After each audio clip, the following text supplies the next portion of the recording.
আপনি কি জানেন আজকে যে ভয় অনিশ্চয়তা আপনি দেখছেন শেয়ার বাজারে সেটাই ভবিষ্যতে একটা বড় সুযোগ লুকিয়ে রাখে।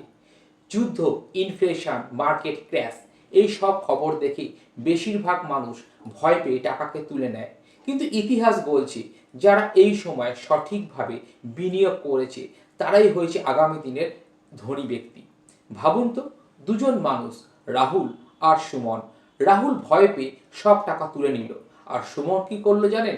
সে টাকা ভাগ করে দিল, কিছুটা লার্জ ক্যাপ ফান্ড স্টেবিলিটির জন্য, কিছুটা মিড ক্যাপ গ্রোথের জন্য, আর কিছুটা গোল্ড কিছু বা ডেট ফান্ডে সেফটি নেওয়ার জন্য। একটা ডাইভার্সিফিকেশন তৈরি করলো, এক জায়গায় না রেখে ঝুঁকি কমিয়ে টাকাটাকে ছড়িয়ে দিল, ডাউন মার্কেটেও ইনভেস্টমেন্ট করলো। আপনি অনেক কম দামে বেশি ইউনিট নিতে পারবেন, যাকে বলে রুপি কস্ট অ্যাভারেজিং। মানে আজকের ভয় আগামী দিনের লাভের বীজ রয়েছে।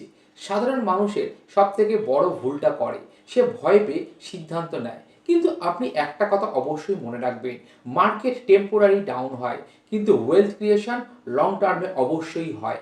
আজ আপনি যদি ডিসিপ্লিন ধরে রাখেন, আগামী 5 বা 10 বছরে আপনার ফাইন্যান্সিয়াল ফিউচার কমপ্লিটলি বদলে যাবে।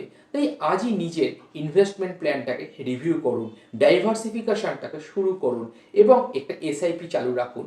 কারণ সঠিক সময় সাহসী সিদ্ধান্তই ভবিষ্যতের সম্পদ তৈরি করে। নমস্কার, আমি সুব্রত পাল। আপনাদের সাথে আছি সুব্রত ক্যাপিটাল ইউটিউব চ্যানেলে। আপনার টাকা, আপনার ভবিষ্যৎ এবং আপনার সিদ্ধান্ত সম্পূর্ণরূপে সাপোর্ট করার জন্য। ভালো থাকবেন। পরের ভিডিওয় খুব তাড়াতাড়ি আপনার সঙ্গে দেখা হচ্ছে। জয় জগন্নাথ।